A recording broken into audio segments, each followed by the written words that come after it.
নিজের হাতে গড়া লিচুর বাগান।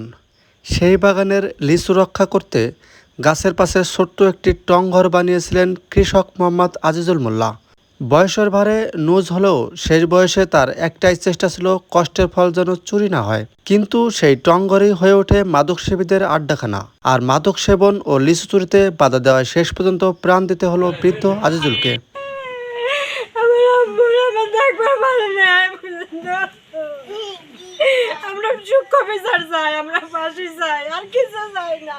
গত বুধবার সন্ধ্যা 7টার দিকে ফরিদপুরের সালতা উপজেলার বল্লভদী ইউনিয়নের ফুলবাড়িয়া বাজারে এই হৃদয় বিদারক ঘটনা ঘটে। নিহত আজিজুল মোল্লা উপজেলা ফুলবাড়িয়া গ্রামের গোপীনগর পাড়ার মৃত মানু মোল্লার ছেলে।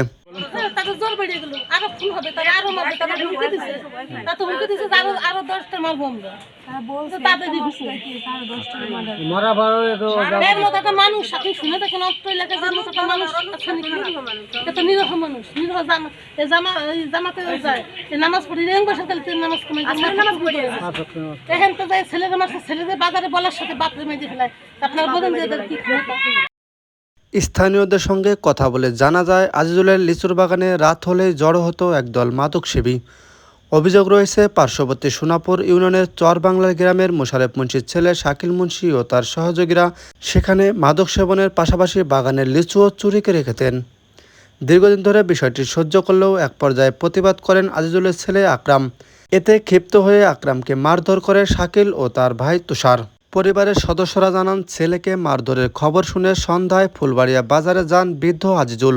সেখানে শাকিল ও তুষারের কাছে ছেলেকে মারধরের কারণ জানতে চাইলে কথা কাটাকাটির এক পর্যায়ে তার উপর হামলা চালানো হয়। প্রত্যক্ষদর্শীরা জানান, বাজারের মাঝখানে শতাধিক মানুষের সামনে বাঁশের লাঠি দিয়ে নির্মমভাবে পেটানো হয় তাকে।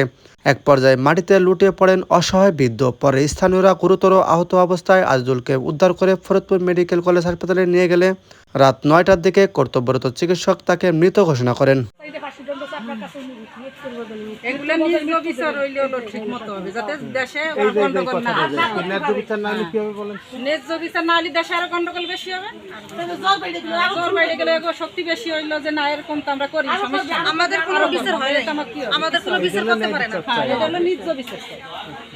বৃদ্ধ কৃষকের মৃত্যুর খবর ছড়িয়ে পড়তেই পুরো এলাকায় উত্তেজনা ছড়িয়ে পড়ে। ক্ষুব্ধ লোকজন হামলাকারীদের বাড়িতে হামলা ও ভাঙচুর চালায়। পরে পাল্টাপাল্টি হামলায় রাতভর রণক্ষেত্রে পরিণত হয় এলাকা। রাত 9টা থেকে 12টা পর্যন্ত চলা সংঘর্ষে অন্তত 15টি বসতঘর ভাঙচুর করা হয়। এ সময় লুট করা হয় অন্তত 13টি গরু। খবর পেয়ে পুলিশ ঘটনাস্থলে গিয়ে পরিস্থিতি নিয়ন্ত্রণে আনে। লুট হওয়া 13টি গরুর মধ্যে 11টি উদ্ধার করে থানায় নিয়ে যায় পুলিশ। বর্তমানে এলাকায় অতিরিক্ত পুলিশ মোতায়েন করা হয়েছে। বিরাজ করছে থমথমে পরিস্থিতি।